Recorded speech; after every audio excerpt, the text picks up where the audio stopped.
Everyone thinks they know Iran. Dangerous, extreme, closed off. But what if everything you've heard is only half the story? What if the real Iran isn't what the headlines show, but what they hide?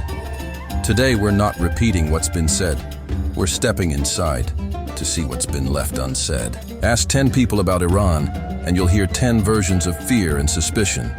For decades, it's been framed through tension and politics. But countries aren't just governments. They're people, streets, daily struggles, quiet resilience. And the moment you walk those streets, the narrative begins to change. Just beyond the highways of Tehran, a different reality exists. Dusty roads, makeshift homes. Children play in alleys filled with debris. Many not in school, not because they can't learn, but because survival comes first. Here, even basic education can feel like a luxury. According to 2024 welfare data, over 160,000 children are out of school, not by choice, but by circumstance. Shoes, books, transport, things many take for granted, are barriers here. Yes, hardship exists, but that's not the whole story. Because what you won't see on the news is resilience. Families sharing what little they have, teenagers teaching younger kids, communities holding themselves together, not through policy, but through people. Then there's Tehran, a city of nearly 15 million, modern malls, rooftop cafes, startups, a place where tradition meets ambition. It's not one reality. It's many, existing side by side. And that contradiction is Iran. Many assume Iranians are Arabs. They're not. Iran is mostly Persian, with Kurds, Azeris, Baluchis, and more. The language? Persian, not Arabic. This isn't just geography. It's a completely different cultural identity. Iran is often labeled aggressive, but historically, its last major war began when it was invaded, the Iran-Iraq War. Since then, its strategy has focused more on defense than direct conflict. What you hear politically doesn't always reflect how people actually live. Talk to everyday Iranians, and you won't hear war. You'll hear frustration, sanctions, inflation, uncertainty. They're not shaping global politics. They're dealing with its consequences. Yes, Iran is a religious state, but its people aren't one-dimensional. Muslims, Christians, Jews, Zoroastrians all exist within its borders.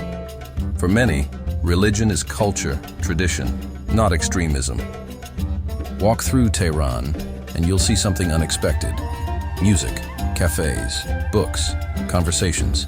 Young people pushing boundaries, coding, creating, dreaming. Restrictions exist, but so does resistance. Iran isn't just desert.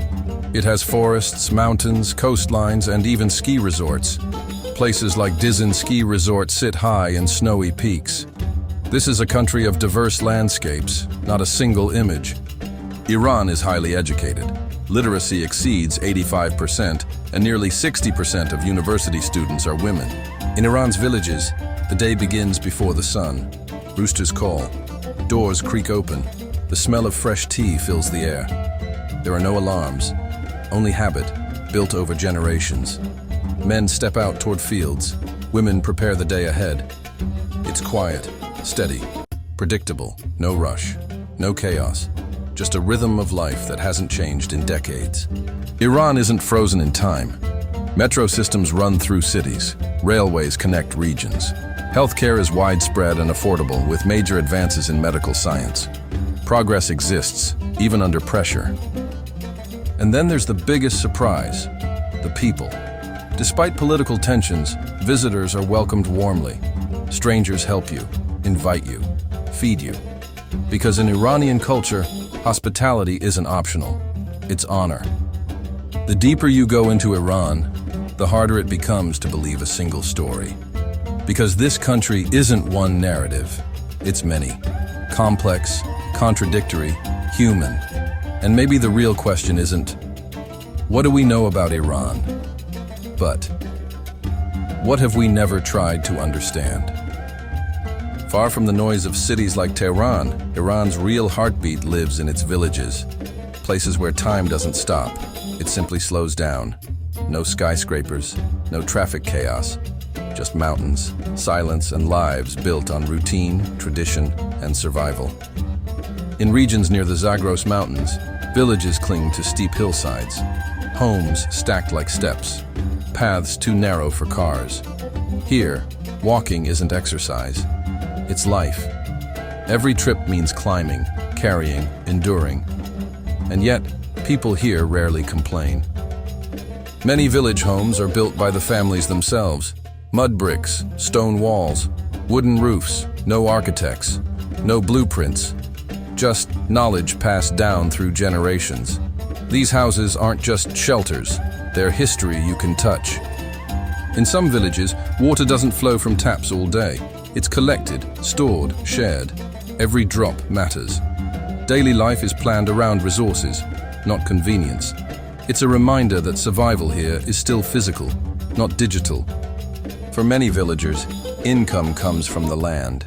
Farming, herding, carpets, sheep and goats aren't just animals. They're assets.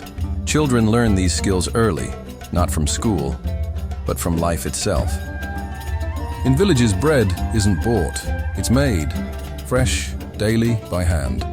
Women gather, knead dough, bake in traditional ovens. It's more than food, it's community, a simple act that connects generations. In villages, no one is truly alone. If a family struggles, others step in. Food is shared, work is shared, even problems are shared. Here, survival isn't individual, it's collective. Community isn't a concept, it's a necessity. Getting to some villages isn't easy. Rough roads, long distances, sometimes no roads at all. This isolation protects tradition, but also limits opportunity. Healthcare, jobs, education, all harder to reach. Beauty and struggle exist side by side. So when you think about Iran, don't just picture cities or politics.